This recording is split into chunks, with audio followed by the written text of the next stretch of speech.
Hello दोस्तों, आप सभी का स्वागत है आप ही के अपने YouTube चैनल इंडियन क्लासेज में। दोस्तों, आज जो चर्चा करने वाले हैं क्लास 10वीं का मैथ और उसमें त्रिकोणमिति चैप्टर है 8.1 का सवाल नंबर हम 4 के बारे में चर्चा करने वाले हैं। और चलते हैं क्वेश्चन के पास। सवाल नंबर 4 क्या कह रहा है उस पे हम लोग चल रहे हैं। जैसे यदि cot 15a बराबर दिया है 8। क्वेश्चन में क्या दिया है? यदि cot 15a बराबर दिया है 8 तो sin a और sec a का मान ज्ञात कीजिए। बहुत अच्छा क्वेश्चन है, बहुत आसान क्वेश्चन भी है। दिया हुआ है कौन चीज? 15 cot a बराबर 8 तो sin a और sec a का मान निकालने के लिए कह रहा है। तो चलते हैं, हम सॉल्व करते हैं। लिखेंगे सॉल्यूशन। दिया हुआ है, दिया गया है 15 cot a बराबर 8। क्या दिया हुआ है? 15 cot a बराबर 8। इसका मतलब है यहाँ 15 जो है 15 जो है cot के साथ क्या है, यहाँ मल्टीप्लाई के चिन्ह में है। अर्थात हम cot a बराबर लिखेंगे तो cot a बराबर अगर लिखते हैं तो बराबर की इधर 8 है तो 8 लिखेंगे। इधर ये मल्टीप्लाई में है, गुना में है, उधर जाएगा तो क्या हो जाएगा? भागा में हो जाएगा। अर्थात cot a बराबर क्या हो गया? 8/15। और cot का फॉर्मूला होता है जस्ट लाइक 10 का उल्टा। पाकिस्तान भूखा प्यासा बटे हिंदुस्तान हरा भरा। ये हो गया आपका साइन, ये हो गया cos, ये हो गया 10। तो cot जो होता है 10 का उल्टा होता है। अर्थात cot का फॉर्मूला होता है आधार बटे लंब। cot का फॉर्मूला क्या होता है? आधार बटे लंब। तो यहाँ cot बराबर क्या लिखेंगे? आधार बटे लंब। यानी कि b का वैल्यू आपका हो जाएगा 8। b का मान क्या है? 8 है। b का वैल्यू क्या है?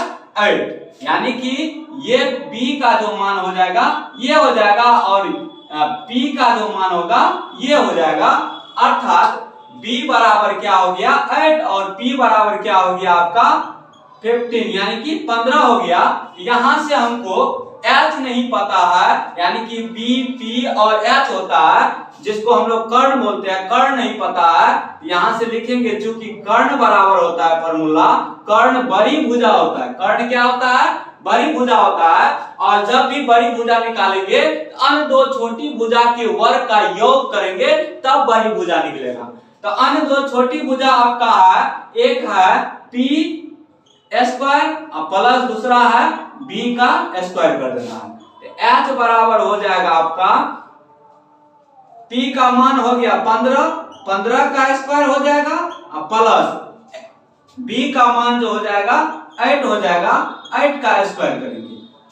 h बराबर वैल्यू आएगा आपका 15 स्क्वायर। 15 का स्क्वायर मतलब हुआ 15 गुना 15, यानी कि 15 को 2 बार गुना करना है। 15 गुनी 15, तो 15 का स्क्वायर होता है 225। 225 प्लस फिर 8 गुना 8 करना है। अर्थात 8 गुना 8 करने पर जो गुणनफल आएगा वो आएगा आपका 64। और टोटल को ऐड करना है तो ऐड करके आपको 5 4 9 हो गया, 6 2 8 हो गया, 2 का 289 हो गया। और 289 का वर्गमूल अगर निकाला जाए, अर्थात 289 किसका स्क्वायर है? तो 17 का स्क्वायर है। इसके स्थान पर हम क्या देंगे? 17 दे देंगे। अर्थात मेरा h का वैल्यू क्या हो गया? h का वैल्यू आपको पता हो गया। h बराबर कितना आ गया? 17 आ गया। तो हम यहाँ सवाल में दिया हुआ है कौन कौन सी निकालने के लिए, तो सवाल में क्वेश्चन दिया हुआ है निकालने के लिए। एक दिया है साइन ए। क्या दिया है? साइन ए। तो साइन ए भी बराबर निकालना है। दूसरा दिया है सेक ए। तो सेक ए का मान निकालना है। थीटा के स्थान पे सभी जगह क्या है, थीटा समान है, थीटा के जगह पे ए ही है, ए ही है, ए ही है। यहाँ समकोण त्रिभुज बनाने का कोई जरूरत नहीं है, कोई लफड़ा नहीं है, कोई आवश्यकता नहीं है। तो हम चलते हैं साइन ए बराबर, तो साइन ए बराबर फॉर्मूला होता है पाकिस्तान भूखा प्यासा बटे हिंदुस्तान हरा भरा। तो पहला जो हो गया यही साइन हो गया, यानी कि लंब बटे कर्ण हो गया। तो लंब बटे कर्ण, तो लंब का वैल्यू यानी कि पी का वैल्यू है 15 और कर्ण का वैल्यू आया है 17, अर्थात आपका आंसर निकल कर आया 15/17। क्या आंसर निकल करके आ गया, 15/17 आ गया आंसर। क्या आ गया, ये आपका फार्मूला, ये क्या है आपका फार्मूला। ये कितना आ गया 15/17। और सेक जो होता है कॉस का उल्टा होता है, सेक किसका होता है, कॉस का उल्टा, और कॉस का फार्मूला होता है b/r और आधार बटे कर्ण होता है। तो आधार बटे कर्ण को क्या करेंगे हम, सेक यहाँ पूछा है तो आधार बटे कर्ण को पलट देंगे, अर्थात सेक बराबर हो जाएगा कर्ण बटे आधार। तो सेक का फार्मूला हो गया कर्ण बटे आधार और कर्ण का वैल्यू है 17, कर्ण का वैल्यू आया है निकल करके 17 यानी कि 17, और उसके बाद आधार का जो वैल्यू आया है वो 8 है। तो यानी कि आपका 17/8 अर्थात 17/8 आया है, आंसर यही हो गया आपका। तो चलते हैं नेक्स्ट क्वेश्चन के पास। क्वेश्चन नंबर 5वां है, दिया है यदि सेक थीटा बराबर 13/12, सेक थीटा बराबर 13/12 हो तो अन्य सभी त्रिकोणमितीय अनुपात परिकलित कीजिए। अर्थात कहने का अर्थ हुआ कि यदि सेक थीटा बराबर 13/12 अर्थात 13/12 हो तो अन्य सभी त्रिकोणमितीय अनुपात परिकलित कीजिए, यानी कि सभी त्रिकोणमितीय अनुपात ज्ञात कीजिए, त्रिकोणमितीय रेशियो ज्ञात कीजिए। तो सभी त्रिकोणमितीय रेशियो बोल रहे हैं, तो जो दिया हुआ है अर्थात सेक दिया हुआ है, तो सेक थीटा को छोड़ करके बाकी जो शेष आपका 5 बच गया है तो पांचों निकालना है। तो सेक को छोड़ा करके पांचों कौन बच गया, एक साइन बचा है, कॉस बचा है, टेन बचा है, कोसेक बचा है और कोट बचा है। यही पांचों त्रिकोणमितीय अनुपात क्या करना है, निकालना है। तो चलते हम क्वेश्चन को सॉल्व करते हैं, लिखेंगे सॉल्यूशन। अब चलते हैं सॉल्व करते हैं इस क्वेश्चन को। दिया है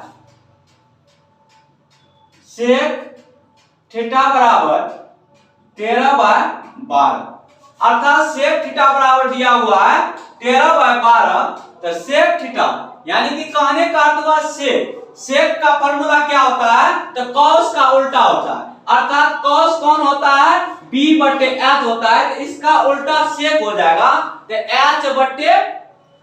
h/आधार हो जाएगा। क्या हो जाएगा, h/आधार, यानी कि कर्ण बटे आधार हो जाएगा। तो सेक का फॉर्मूला कौन है, तो सेक का फॉर्मूला हो गया कर्ण बटे आधार, कर्ण बटे आधार। तो यहां इसका फॉर्मूला कौन हो जाएगा, कर्ण बटे आधार, कर्ण बटे आधार हो जाएगा। और कर्ण का वैल्यू आपको मालूम है, कर्ण जो दिया है h का जो वैल्यू है वह 13 है, 13 है, और b का जो वैल्यू है आपका 12 यानी कि 12 है। अर्थात हम लिख सकते हैं यहाँ पे h बराबर 13 और b बराबर 12। जब h पता है, b पता है, क्या नहीं पता है, तो p नहीं मालूम है, यानी कि लंब नहीं पता है, तो p बराबर लिख देंगे भाट। अर्थात पाइथागोरस प्रमेय से जानते हैं, पाइथागोरस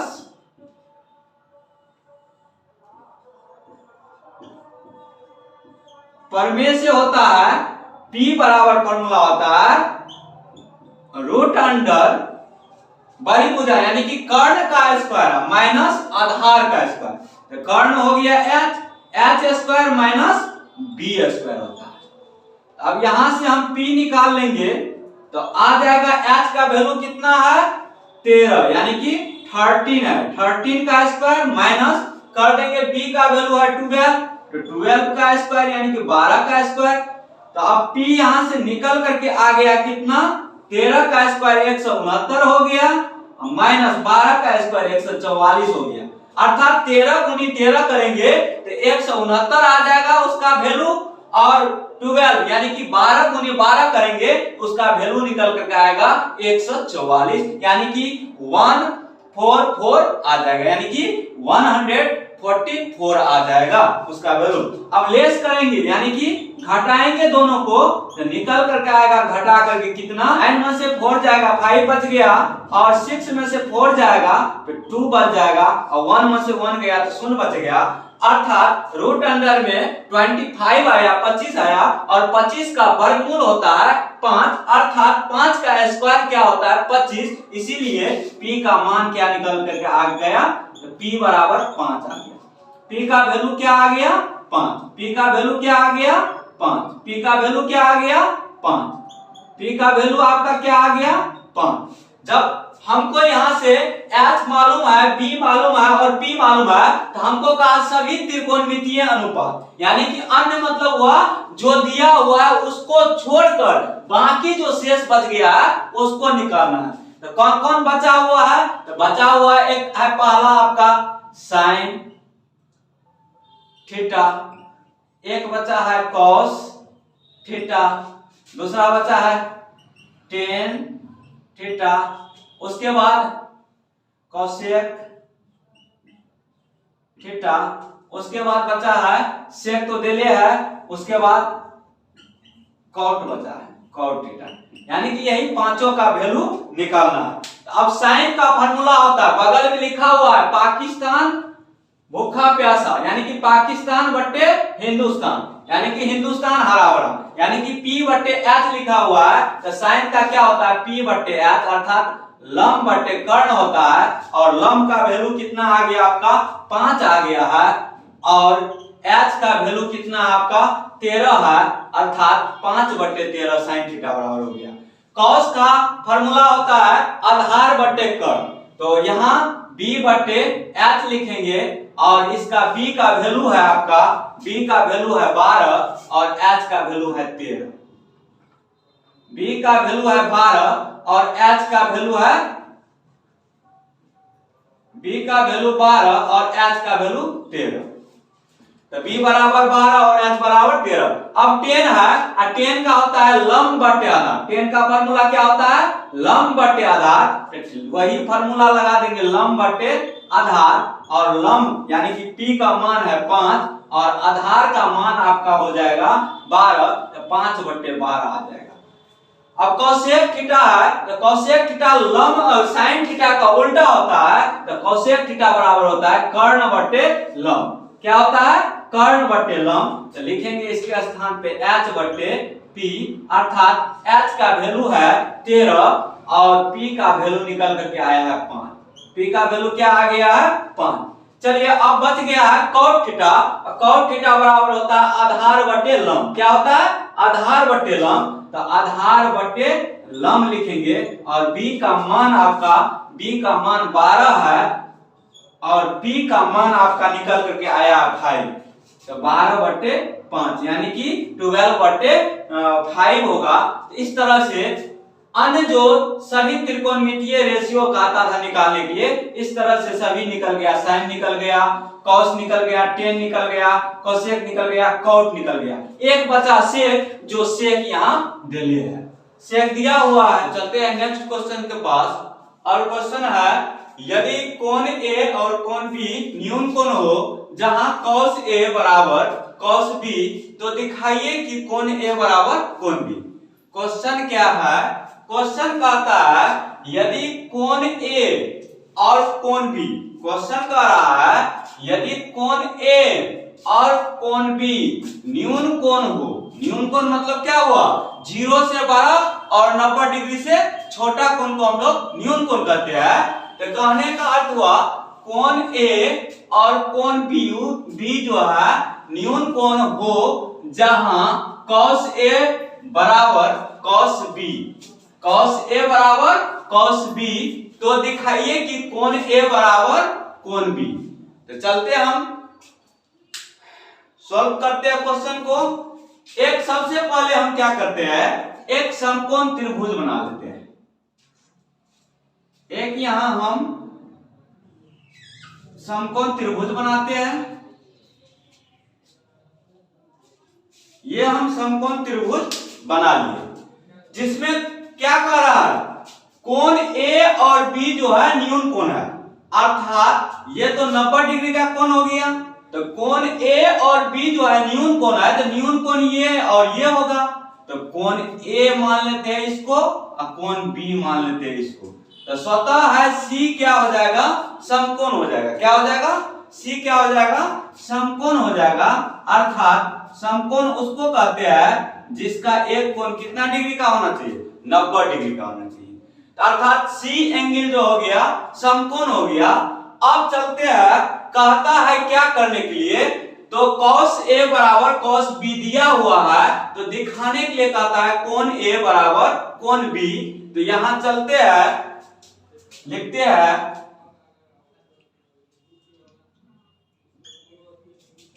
दिया है क्या दिया हुआ है, cos a बराबर cos b। तो cos a बराबर cos a बराबर cos b दिया हुआ। तो cos a बराबर और cos b दिया हुआ है। तो चलते हम यहां फार्मूला के अनुसार हम लेते हैं, cos का फार्मूला होता है आधार बटे कर्ण। यहां आपका cos का फार्मूला लिखा हुआ है आधार बटे कर्ण, लेकिन यहां थीटा क्या है, a है। थीटा क्या है, a है। तो हमको कौन एंगल देखना है, a वाला एंगल को देखना है। तो cos का फार्मूला क्या होता है, आधार बटे कर्ण, और आधार बटे कर्ण यहां लिख देते हैं b बटे h बराबर।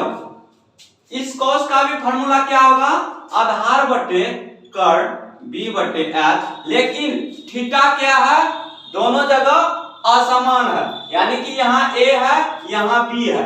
तो यहाँ a है तो a एंगल के लिए देखना है, कोण a के लिए देखना है। तो कोण a के लिए जो है, इस एंगल के लिए जो है आपका आधार जो बन जाएगा ये भुजा बनेगा। इस एंगल के लिए आपका आधार कौन भुजा बनेगा, तो ये AC भुजा जो है आपका आधार बन जाएगा। कौन बनेगा, AC भुजा कौन बन जाएगा, A एंगल के लिए। कौन एंगल के लिए, A एंगल के लिए AC भुजा आधार बनेगा। यहाँ क्या लिखेंगे हम, AC बटे कर्ण हमेशा जगह पर रहेगा, स्थान पे ही रहेगा। लंबी भुजा कर्ण होता है, यानी कि AB क्या होगा, A और B क्या होगा, कर्ण होगा। तो AB क्या हो जाएगा, AB। क्योंकि आधार बटे कर्ण होता है, तो आपको A एंगल के लिए आधार कौन बन गया, AC बन गया। कौन बन गया, AC। और कर्ण कौन बनेगा, AB बनेगा। कर्ण कौन बनेगा, AB। कर्ण हमेशा स्थान पे ही रहता बराबर। फिर cos B, अब इस एंगल को नहीं देखना है, अब कौन एंगल को देखना है, इसको नहीं देखना है। अब इसको हटा देना है यहाँ से, इसको नहीं देखना है। अब देखना है हमको कौन, B वाला एंगल को। किसको देखना है, B वाला एंगल को। तो cos B लिखा हुआ है, इसीलिए हम B एंगल को देखना है। इसके लिए जो है आधार जो बनेगा, इस एंगल के लिए आधार बनेगा ये भुजा, अर्थात BC क्या बनेगा, आधार बनेगा। तो BC बटे कर्ण होगा AB। कर्ण क्या हो जाएगा, AB। अब हम जानते हैं कि बराबर में क्या होता है, ऊपर से ऊपर कट जाता है। बराबर में क्या होता है, ऊपर से ऊपर कट जाता है और नीचा से नीचा कट जाता है। यहाँ ऊपर से ऊपर तो कटेगा नहीं, क्योंकि AC है और यहाँ BC है, नहीं कटेगा। लेकिन नीचे में AB है और AB है, नीचे में समान है और बराबर है। तो बराबर रहेगा, अगर समान रहेगा तो ऊपर वाला को ऊपर वाला से काट सकते हैं, नीचे को नीचे वाला से काट सकते हैं, कैंसिल कर सकते हैं। चलो हम AB को और AB को क्या करते हैं, काट देते हैं। ए बी क्या हो गया आपका कैंसिल हो गया, ए बी कैंसिल हो गया, बच गया आपका क्या ए सी बराबर बी सी। तो यहां क्या हो गया कट करके ए सी बराबर बी सी हो गया। तो हम जानते हैं कि चूंकि हम जानते हैं कि यदि किसी त्रिभुज की दो भुजाएं आपस में बराबर होती है उसके सम्मुख कोण भी आपस में क्या होता है समान होते हैं, यानी कि बराबर होते हैं। अर्थात हम लिख सकते हैं यहाँ कोण ए बराबर कोण बी। फिर से हम एक बार री कर देते हैं। क्वेश्चन है यदि कोण ए और कोण बी दो न्यून कोण हो जहां cos ए बराबर cos बी दिखाए कि कोण ए बराबर कोण बी, यानी कि cos ए बराबर cos बी दिया हुआ है और दिखाने के लिए कह रहा है कोण ए बराबर कोण बी। तो एक हम समकोण त्रिभुज बना लिए जिसमें से कोण ए और बी न्यून कोण दिया है, तो कोण ए और बी को न्यून कोण बना दिए। कोण सी क्या हो गया आपका समकोण हो गया। और आपका कर्ण हमेशा स्थान पे ही रहेगा, जगह पे रहेगा, सिर्फ आधार और लंब क्या होगा बदलेगा। तो दिया हुआ है cos a बराबर cos b, तो cos का फॉर्मूला होता है आधार बटे कर्ण, तो आधार बटे कर्ण लिख दिए, लेकिन cos a ना है इसके इस एंगल के लिए जो आधार बनेगा AC बन जाएगा और कर्ण AB होगा, AC बटे AB बराबर इसका भी वही होगा आधार बटे कर्ण, लेकिन एंगल क्या है असमान है, यानी कि कोण क्या है यहाँ B है, तो B के लिए क्या हो गया B के लिए आधार बनेगा BC, तो BC बटा AB हो जाएगा। तो BC बटा AB अब बराबर में ऊपर से ऊपर कटता है और नीचे से नीचे कटता है, तो ऊपर में तो असमान है तो कटेगा नहीं, नीचे में क्या है समान है बराबर में, तो नीचे वाला को नीचे वाला काट दिए, बच गया आपका AC बराबर BC। अर्थात AC ये हो गया BC हो गएगा, अर्थात AC हो गया ये BC हो गया ये। कहने का अर्थ हुआ ये दो भुजा आपस में अगर बराबर होंगे तो दोनों कोण भी सम्मुख कोण भी क्या होगा आपस में बराबर होंगे। अर्थात यहाँ हम लिखे हैं कुछ भाषा में, हम जानते हैं कि यदि किसी त्रिभुज की दो भुजाएं बराबर हो तो उसके सम्मुख कोण भी आपस में बराबर होते हैं, इसीलिए हम लिख सकते हैं कोण A बराबर कोण B। तो यहां से हम जानते हैं कि अगर किसी त्रिभुज में दो भुजाएं आपस में समान होते हैं बराबर होते हैं तो दो उसके सम्मुख कोण भी क्या होता है आपस में समान होते हैं बराबर होते हैं। अर्थात ये कोण जो है ये कोण और ये कोण दोनों आपस में क्या होगा समान होगा बराबर होगा। जब ये भुजा और ये भुजा बराबर है तो ये कोण उसके सम्मुख कोण भी क्या होगा बराबर होगा समान होगा। तो हम आशा करते हैं कि आपको ये वीडियो समझ में आए होंगे। तो आज का वीडियो यहीं पे समाप्त करता हूं, फिर मिलेंगे नेक्स्ट वीडियो के साथ, तब तक के लिए धन्यवाद। जय हिंद जय भारत, आपका दिन शुभ हो।